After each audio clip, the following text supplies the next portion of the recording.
Hello everyone, welcome to Easy Ganit. My name is Sameer Sadhana, a plus educator on Unacademy. And in this video, I will be discussing with you details on ZAT exam. We will be discussing the strategy to get through with the ZAT exam, different colleges which accept the score of ZAT, score versus percentile, and also the analysis of the previous year paper of ZAT so that you can form a strategy and you get an idea of what are the different subjects and the topics you are supposed to study to get through with the ZAT exam. So ये सब details बच्चों हम discuss करेंगे starting from the exam pattern. Let's first talk about what is the ZAT exam. ZAT is Xavier Aptitude Test conducted by XLRI. Every year, XLRI Jamshedpur take the responsibility of conducting the ZAT exam. It's an online computer-based exam, and there are many colleges which accept the score of ZAT. बहुत सारे ऐसे colleges हैं जो CAT का score भी लेते हैं और ZAT का score भी लेते हैं. We will be discussing all these colleges in detail in this video, right? कौन-कौन से colleges जेड का स्कोर एक्सेप्ट करेंगे, क्या कट ऑफ रहेगा, कितना मार्क्स आपको लाना पड़ेगा, स्कोर वर्सेस परसेंटाइल क्या है, किस स्कोर पे कितना परसेंटाइल आएगा as per the previous year Z paper. So these are the details we will be discussing. Now first let's talk about, let me give you just an idea about the colleges, right? The colleges which accept the score of ZAT, starting from XLRI. It's a main college. It's the same league as of IIMS, right? One of the top college in India for business management program and specifically the HR program. XLRI HR program is very famous, right? Mainly students go to XLRI because of HR program. Also, the business management program is also very famous in XLRI. It falls in the same league as of IIMS, one of the top B schools. Then you have XIM Bhubaneswar, IMT Ghaziabad, Fort New Delhi, Mica, Tapmi, Great Lake, Goa Institute of Management, Loyola Institute of Business Administration, KJ Somaiya, Valinkar, IRMA, Institute of Rural Management, Anand, and BIMTech. These are the good colleges, I can say, right, which accept the score of ZAT. There are many other colleges also, but yes, these are the colleges you should be targeting. Now, out of these colleges, 90% colleges also accept the score of CAT. So you can apply for IMT Ghaziabad, for Tapmi, Great Lake, KJ Somaiya, IRMA, BIMTech through CAT also, but they also accept the score of ZAT, right? So these are the colleges, right? These are the percentile that is required to get into these colleges.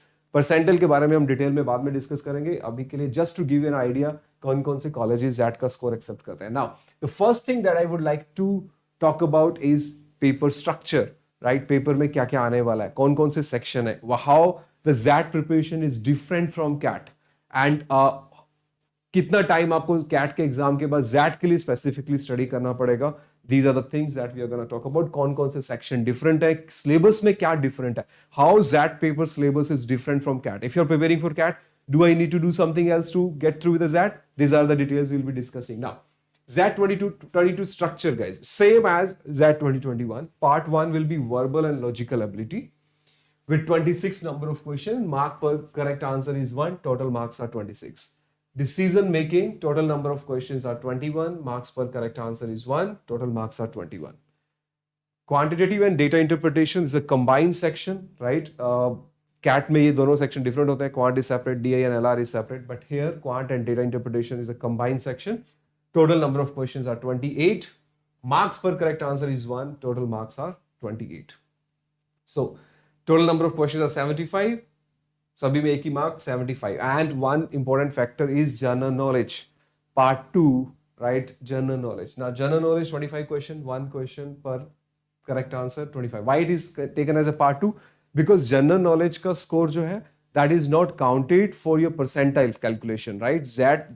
GK में आप जो भी score करोगे, उसमें percentile calculation नहीं होगा. And GK score is accepted only for XLRI. XLRI में ही GK के score को importance दिया जाता है. You are supposed to clear the cutoff in GK section to get admission into XLRI, right? For rest of the colleges like IMT and Great Lake and Tapmi, जो भी colleges मैंने आपको बताया, उसमें आपका GK का score consider नहीं होगा, right? And this will not be taken into consideration for your percentile. तो बाकी जो कॉलेजेस हैं वो परसेंटाइल पे आपको सिलेक्शन देंगे. But if you are targeting XLRI, तो आपको जीके में कट ऑफ क्लियर करना पड़ेगा. You need to perform good in GK, right? Now important points about XAT that you should be taking into consideration, right, जो आपके mind में होना चाहिए. Firstly, ZAT 2022 is going to be computer based. Last year भी computer based test ही हुआ था. This is also this year again this would be a computer based test. Date of the test is 2nd January 2022. Registration and 30th November. 30th November 2021 is the last date of the registration. So fill the form if you have not filled it yet. 2nd January 2022. That means 28th November को आपको CAT होने वाला है. So you will have only 1 month. That is December month is the only month you'll have to prepare for ZAT. और दिसंबर में आपको IFT भी देना है और आपको SNAP भी देना है. इमीडिएटली 2 वीक के गैप के बाद आपका ZAT आ जाएगा. तो क्या स्ट्रैटेजी होनी चाहिए, टाइमिंग क्या होना चाहिए, किस टाइम पे स्टार्ट करेंगे प्रिपरेशन, तो इसके बारे में हम डिस्कस करते हैं. Important points, each wrong answer attracts point 0.25 negative mark. 1/4 आपका नेगेटिव मार्क है. ठीक है, जैसे कैट में 1/3 होता है, राइट, इसमें आपका 1/4 नेगेटिव मार्किंग है. Important point here is 0.10 negative for unattempted questions.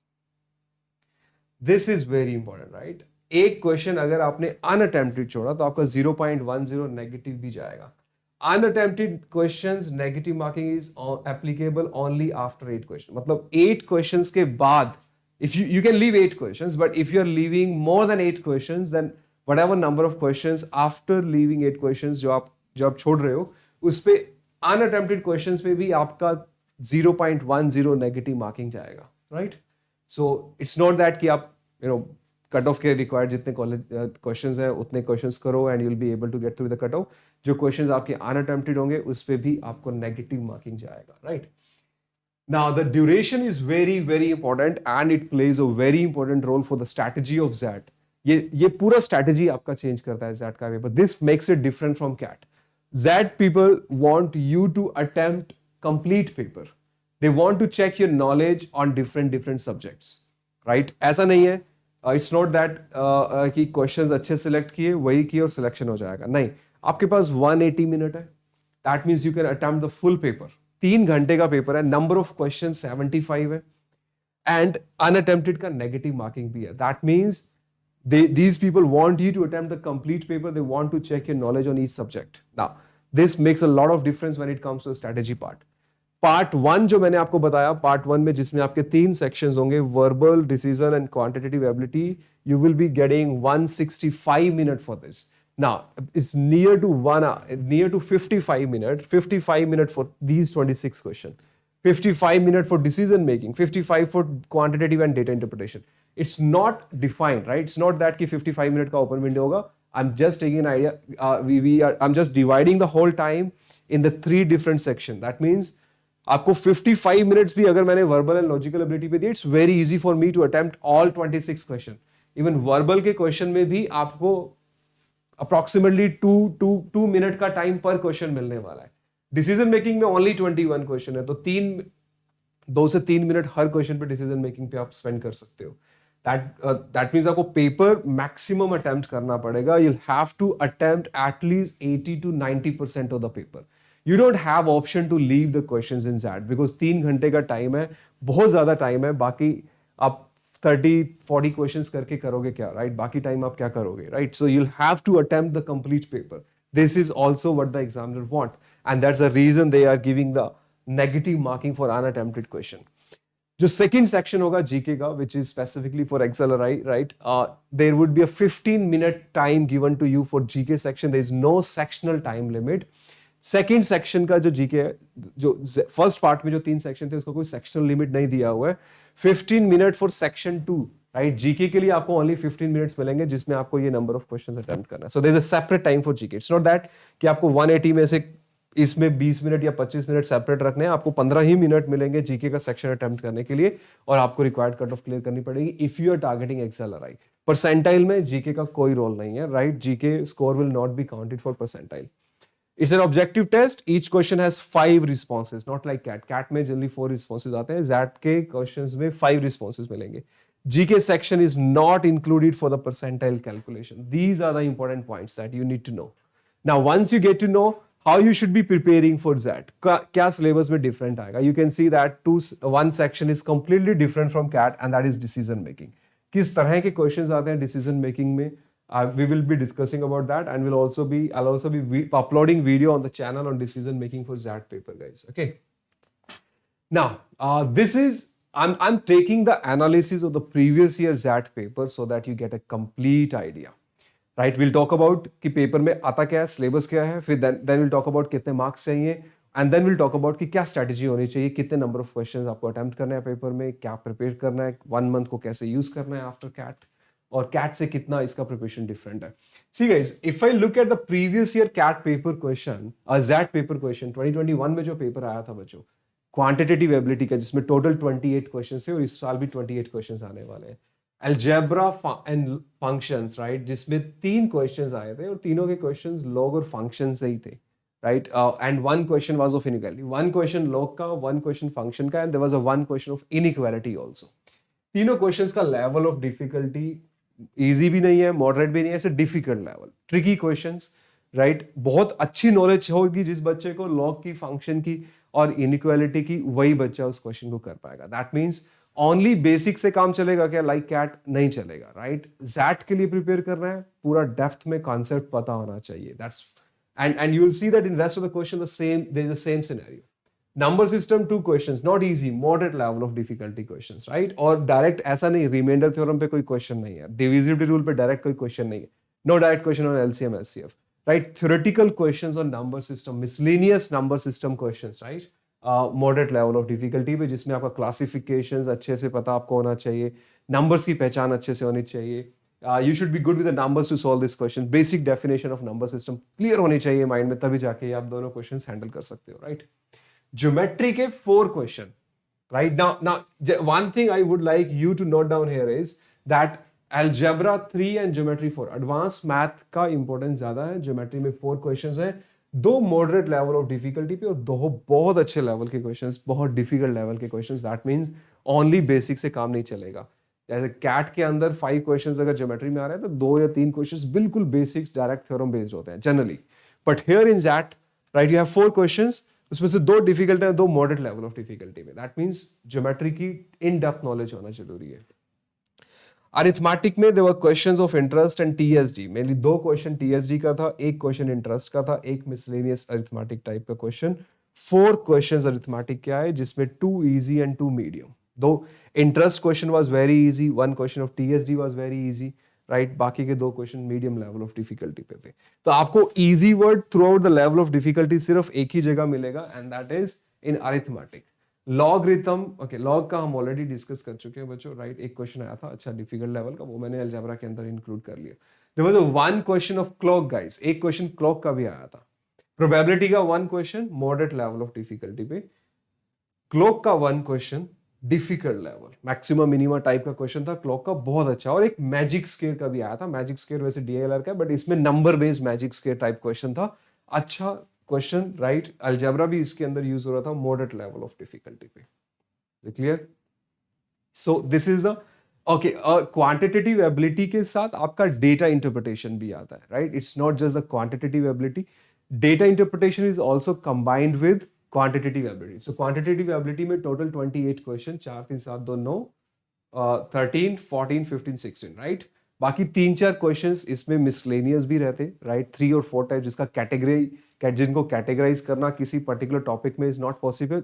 It's a miscellaneous general mathematics questions, right, जिनको आप स्पेसिफिकली किसी चैप्टर में कैटेगराइज नहीं कर सकते. That's is a ratio question और प्रॉफिट एंड लॉस क्वेश्चन. ऐसे 3-4 क्वेश्चंस थे which I have not mention, but the level of difficulty was moderate, right. कोई ऐसा इजी क्वेश्चन नहीं था डायरेक्ट जिसको आप कर सकते हो, राइट.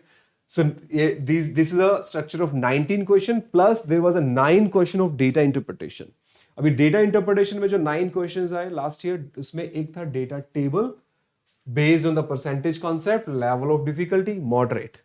Data caselet 3 questions, एक ही data caselet था, 3 question purely ratio based, level of difficulty again not that much difficult, it's a moderate. One was a scattered graph, body mass index पे average के concept के ऊपर, average based concept था, जिसके एक scattered graph आया था, 3 question, again the level of difficulty was moderate. So basically अगर आप देखो तो मॉडरेट लेवल ऑफ डिफिकल्टी पे डेटा इंटरप्रिटेशन आया. This should have been the choice of the student last year to attempt this question first. तो थोड़ा सा उनके लिए इजी होता, बिकॉज ज्योमेट्री करना क्वेश्चंस के लास्ट ईयर का और अलजेब्रा के क्वेश्चंस करना वाज रियली रियली डिफिकल्ट. बहुत फंक्शन का question was a bit moderate level of difficulty. बाकी क्वेश्चंस तो इसमें बहुत डिफिकल्ट थे. Now what I want you to know is XAT के पेपर में क्वांट को सेक्शन को टारगेट करना है तो आपको बहुत ही अच्छे लेवल पे प्रिपरेशन करना पड़ेगा. बेसिक लेवल पे कॉन्सेप्ट्स करके काम नहीं चलेगा. अच्छी प्रैक्टिस आपकी होनी चाहिए. एडवांस क्वेश्चंस की प्रैक्टिस बहुत अच्छे से होनी चाहिए if you want to target XAT 2022, right. Let me take you through the other section also, decision making, right? What is the decision making? There's a separate section in that जिसके अंदर 21 questions आएंगे, right? There's no sectional limit given to for this particular section. You can assign as much time as you want to for this one section. Decision making के अंदर, guys, right? There will be different situations given to you. Now, those situations can be ethical dilemma based, right? It can be based on a business HR situation, or it can be even domestic situation, right? Or any political situation can also be there. So, right? So these different situation and scenarios will be given to you, and based on that situation or scenarios per set, there will be 2 to 3 questions, right? And you are supposed to take the right decision कि ये situation में आपका क्या decision होना चाहिए, right? So that's why it is called as a decision making, but there is no fixed syllabus. ऐसा नहीं है कि यही 5 topics हैं, ये पढ़ लो तो इसमें decision making हो जाएगा. नहीं, it's your basic common sense. आपको एक common sense के through ही इन questions को solve करना है. But yes, there are some standard बहुत ही बेसिक रूल्स हैं जो सभी डिसीजन मेकिंग के क्वेश्चंस में काम नहीं करेंगे. But yes those rules will help you, the standard rules will help you in understanding the approach of solving the decision making questions. कि डिसीजन मेकिंग के क्वेश्चंस को सॉल्व करते टाइम आपको अप्रोच को क्या फॉलो करना है, right. So that will be covered in the theory part. Videos will be uploaded on the channel and the special classes on Academy will also be taken on this, right? If I give you the details on the decision making so that you get an idea कि किस तरह की situations आती हैं. There was a one set जिसमें एक HR related decision set था, right? Company का कोई HR situation आपको दिया and there were 3 questions on it. The level of difficulty, 1 was easy, 2 was difficult. When I said the 2 questions, why I'm rating these 2 questions as difficult? Easy questions, generally decision making में जो हम approach follow करते हैं, that is a option elimination approach. तो ये एक question बहुत easily option से देयर वर ऑप्शंस गिवन जो बिल्कुल भी क्वेश्चन के कॉन्टेक्स्ट में नहीं डिस्कस की हुई थी.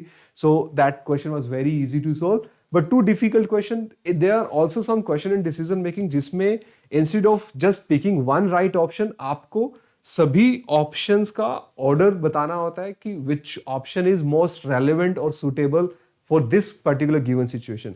And those question where you are supposed to find out the order of different options, जिसमें ऑप्शन गलत भी है बट फिर भी आपको उसको रैंकिंग करना है कि रेलेवेंसी टर्म में वो रैंकिंग 4 पे आएगा या 4 पे 5 पे आएगा या 3 पे आएगा, right. So those questions are really difficult because उसमें आपने एक भी ऑर्डर ऊपर नीचे किया तो आपका पूरा क्वेश्चन गलत होता है, right. So those questions are rated as a difficult here जिसमें instead of finding a one direct answer there is an order of options जो आपको करना है इंक्रीजिंग डिक्रीजिंग ऑर्डर में. Those question are have written down as a difficult questions there.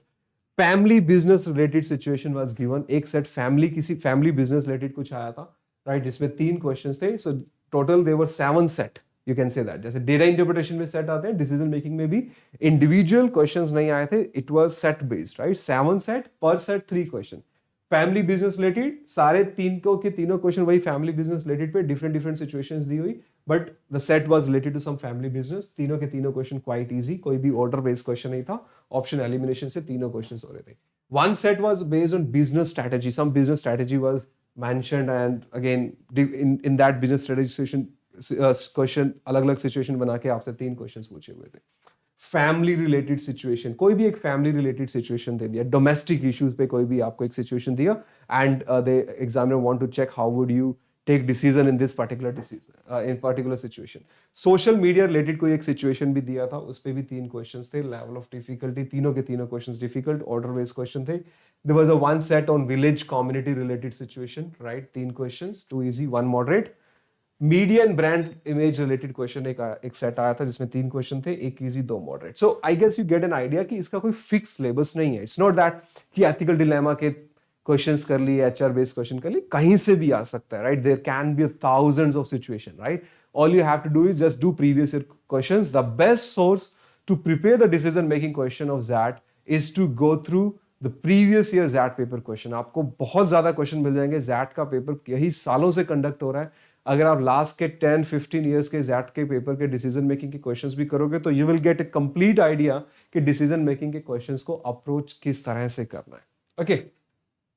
So this is all about decision making. I guess this will give you a fair idea. More video on the theory and approach based of decision making you will get on this channel. Subscribe to this for updates. Now verbal ability analysis. at 2021 का verbal ability में RC के 11 to 12 questions, critical reasoning 8 question, sentence rearrangement 2, sentence completion 1, grammar के 3. Now this is a whole thing, right? This is what you are supposed to study for ZAT. Now let's get to know कि how ZAT paper is different. One is decision making section पूरा का पूरा different है. Okay.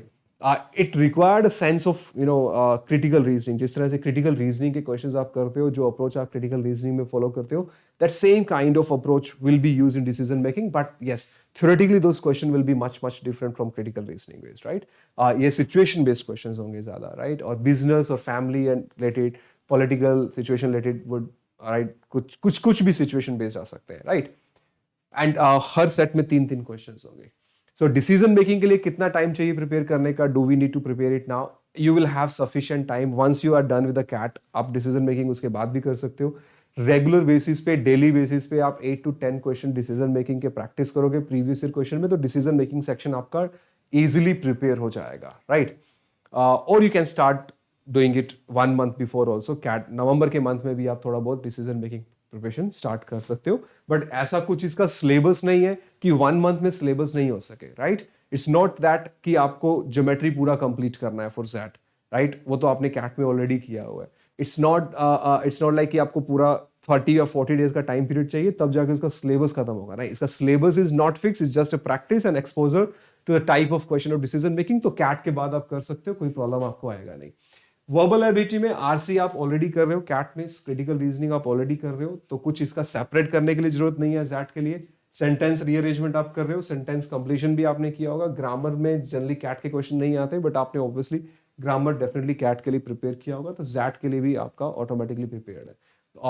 I would suggest for verbal ability analysis जो आपका cat का preparation है उसी को एज इट इज जैट में वो यूज होगा.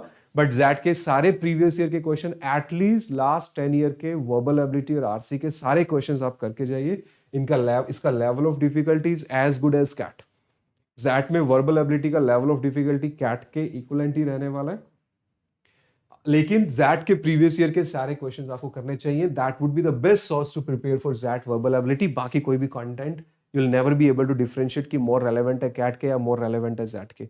जैट स्पेसिफिक आपको कंटेंट चाहिए पढ़ना, तो don't do the mistake of studying any other content कि हाँ ये आरसी है और जैट स्पेसिफिक है, ऐसा नहीं. जैट के ही प्रीवियस सेट करो. इसमें पॉइंट्स भी कई बार पूछते हैं. आरसी के साथ आपका पोइम बेस्ड आरसी भी आता है, राइट? पोइम आपको देगा और उस पर क्वेश्चन होगा. So it's better that you quickly go through the last 10 years paper of XAT for VARC. Now coming down to third section, the quant and data interpretation. Data interpretation में अगेन जो आपकी कैट की knowledge है, data interpretation जो cat में आपने पढ़ा है वो आपको यहां भी काम देगा, right? So as it is ratios के कॉन्सेप्ट, परसेंटेज के कॉन्सेप्ट, एवरेज के कॉन्सेप्ट एज इट इज काम देंगे. बट हाँ, जैट का जो डेटा इंटरप्रिटेशन होता है in terms of variety, right, it's slightly different than CAT. थोड़े क्वेश्चन ज्यादा ट्रिकी होते हैं, राइट? जैट में डेटा इंटरप्रिटेशन के you can say that they are more complex, they are not as direct as the questions of CAT. तो आपको jet का ही previous सारा 10 years का डेटा इंटरप्रिटेशन करना है, बिकॉज हर साल 3 सेट भी जैट के आए. और आप अगर लास्ट 15 years के जैट पेपर करो तो 45-50 सेट्स आपको वहां से प्रैक्टिस करने के लिए मिल जाएंगे, which are more XAT specific. Some videos will be uploaded and special classes will also be taken by me on Unacademy to get through with this data interpretation of the previous year ZAT. I will also be launching a specific course of ZAT on Unacademy Plus. You can join that course also. Okay.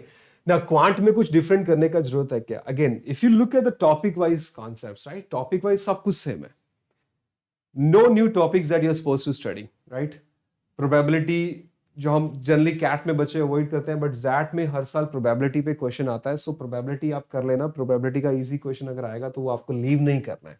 But log, function, geometry, number system आपने सब पढ़ा हुआ है. But यहाँ पे आपको बस एक चीज ध्यान रखनी है कि पेपर आपको 80% अटेम्प्ट करना पड़ेगा, नहीं तो नेगेटिव मार्किंग जाएगा अनअटेम्प्टेड क्वेश्चन की वजह से. एंड ऑल्सो कट ऑफ को क्लियर करने के लिए भी आपको 80 to 90% पेपर रिक्वायर्ड है सॉल्व करना, और टाइमिंग भी आपके पास होता है. तो इसलिए क्वेश्चंस अगर ज्यादा से ज्यादा करने हैं और वो भी मॉडरेट से हाई लेवल ऑफ डिफिकल्टी में जिसमें टाइम का कोई मेजर इशू नहीं है, it's not a speed based exam. That is not a speed-based exam, guys. 165 minutes are there to attempt these 75-76 questions for you, right? आपके पास total 165 minute दिए हैं जिसमें आपको 175 क्वेश्चंस करने हैं. टाइम काफी ज्यादा, time is not an issue. जिसमें वर्बल एबिलिटी को अटेम्प्ट करने में आपको उतना टाइम नहीं लगेगा. तो क्वांट के लिए you can make at least 1 hour separate for quant. आप पूरे क्वांट सेक्शन के लिए 1 घंटा सेपरेट रख सकते हो. क्यों? Will talk about the strategy अभी. टाइमिंग वाइज क्या स्ट्रैटेजी होना चाहिए. But yes, quant section XAT जो है लेवल ऑफ डिफिकल्टी में compare to CAT is high, right. Easy level के क्वेश्चंस, ऐसा नहीं है कि आप पहले in first phase you just quickly go through the question और इजी क्वेश्चन आप पहले कर लो, ऐसा नहीं होगा. इसमें आपको high level of questions, level of difficulty पे क्वेश्चंस मिलेंगे. कुछ 2-3 क्वेश्चन, 4-5 क्वेश्चन इजी मिल सकते हैं. दैट मीन्स आपकी नॉलेज इन डेप्थ होनी चाहिए. आपको अलजेब्रा करना है तो फिर अच्छे से डिटेल में करना पड़ेगा. If you targeting that quant, आपको डेप्थ में जाके एडवांस लेवल पे प्रैक्टिस करना पड़ेगा, तभी आप ज़ैट को टारगेट कर सकते हो. So I guess this gave you the fair idea about the selection, about the syllabus, right. क्या क्या पढ़ना है आपको, right. Now let's talk about now again the general awareness section. जो 4th सेक्शन है जनरल अवेयरनेस, जिसका percentile में कोई रोल नहीं है.